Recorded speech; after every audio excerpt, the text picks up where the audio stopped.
Hai guys, balik lagi ke segmen Kram, kisah seram. Kali ini cerita yang gue bawakan dari kumparan.com.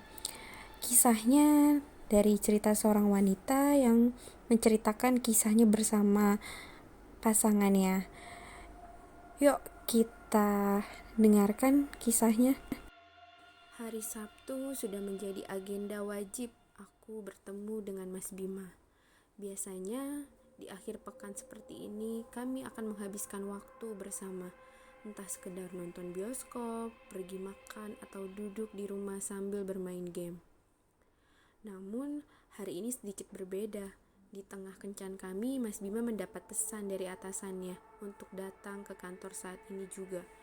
Sehingga aku yang sedang bersamanya pun terpaksa ikut pergi. Sebenarnya aku tak masalah bila di akhir pekan seperti ini menemani Mas Bima ke kantor, mengingat kesibukan kami membuat waktu bertemu terbatas. Namun, banyak teman kantor Mas Bima yang bercerita tentang mengalami gangguan makhluk gaib selama lembur, membuatku sedikit was-was. Jangan berpikir tempat kerja Mas Bima itu di sebuah gedung tua ya. Kantor Mas Bima justru berada di sebuah gedung mewah bersampingan dengan mall. Enggak, tak ada sedikit pun kesan seram. Tetapi banyak teman Mas Bima yang lembur sering mengalami kejadian mistis. Dari suara tawa hingga saklar lampu dimainkan. Entah benar atau tidak, namun bagiku yang penakut, cerita tersebut cukup mengerikan, apalagi dialami sendiri. Tenang saja, hibur Mas Bima ketika kami sampai di kantornya. Ini masih siang, mana ada Iya mas, udah gak usah disebut, itu nama terlarang, potongku. Ya udah yuk, ajaknya. Aku mengangguk mengikuti Mas Bima. Kantor Mas Bima berada di lantai 6. Biasanya di setiap lantai ada 2 hingga 3 perusahaan. Namun karena memiliki pegawai yang banyak, maka perusahaan Mas Bima memutuskan menyewa satu lantai sendirian untuk kantornya. Alhasil, di hari Sabtu ini hanya ada kami berdua di ruangan seluas itu.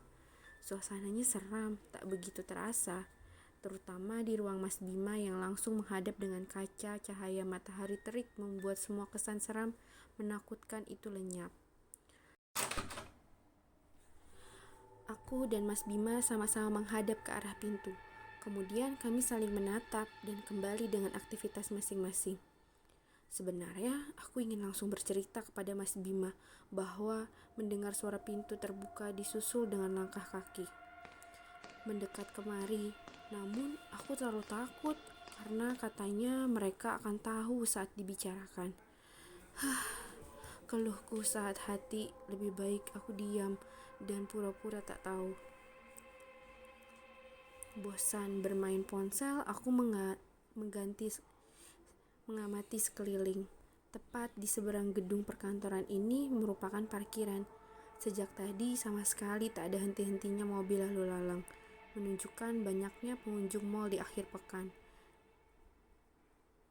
Jantungku selalu berhenti berdetak. Aku melihat sebuah siluet hitam tepat di samping pintu masuk ruangan Mas Bima yang dibiarkan terbuka.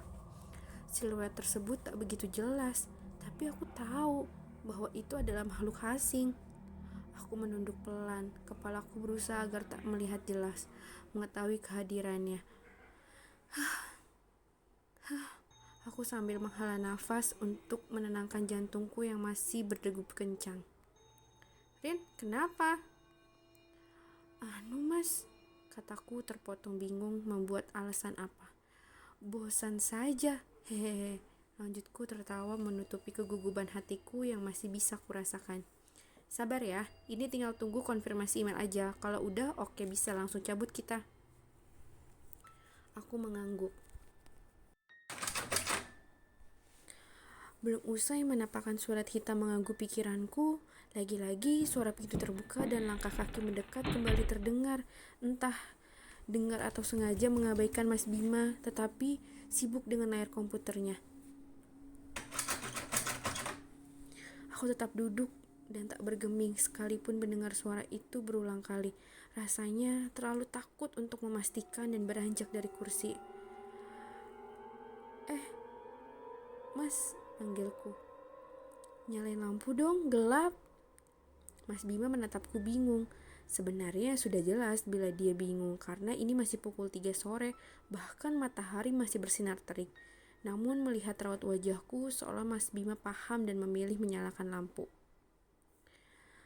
Hatiku terasa lebih tenang sejak lampu menyala. Tahu kan perasaan ketika nonton film horor? Kamu bisa bernafas lega ketika hari menjelang siang, seolah digambarkan bahwa saat terang hantu tak mungkin muncul. Aku mencoret-coret kertas di hadapanku sambil dikagetkan dengan suara menggelinding di bawah kakiku. Tanpa suara dan rupa jelas, bayangan hitam pekat serta bulat menggelinding begitu saja di bawah kakiku. Jantungku berdetak lebih kencang sebelumnya. Aku mengambil napas membuangnya, namun seolah sia-sia. Jantungku masih berdetak kencang, perasaanku takut masih menyelimuti hatiku. "Karin," panggil Mas Bima. "Turun yuk."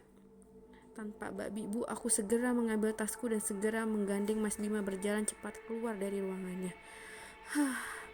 Aku bernafas lega sesampai di mall. Aku masih ingat dengan jelas perasaan mencekam yang menggangguku semenjak tadi, bahkan di ruang dingin yang hanya ada kami berdua. Keringatku tak berhenti mengucur. "Oh ya Mas, emailnya udah dibales. Kok tiba-tiba ajak turun?" Tanyaku menyadari bahwa Mas Bima mendadak mengajak turun. "Belum."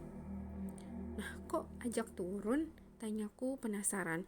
Walau sebenarnya sih senang-senang aja karena akhirnya bisa berada di keramaian. "Mas, tadi," jawabnya terpotong. "Lihat ada yang ngintip," lanjutnya pelan. "Di mana, Mas?" kataku terkejut.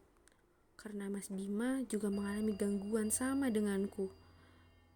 "Pintu, gak ada rupanya, hanya bayangan hitam.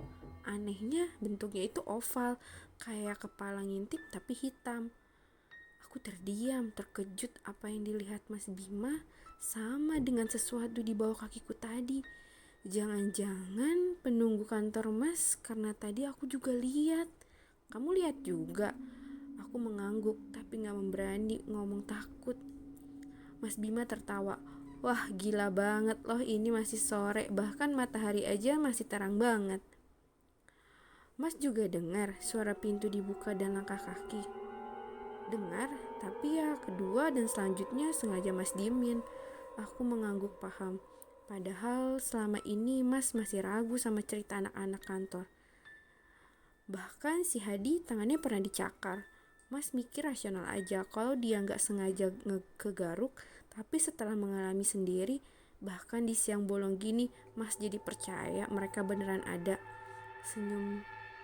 Aku tersenyum. Benar kata Mas Bima, bila kita tidak mengalaminya sendiri, mungkin cerita-cerita seperti ini hanya seperti bualan. Tapi percayalah bahwa kita selalu hidup berdampingan dengan mereka.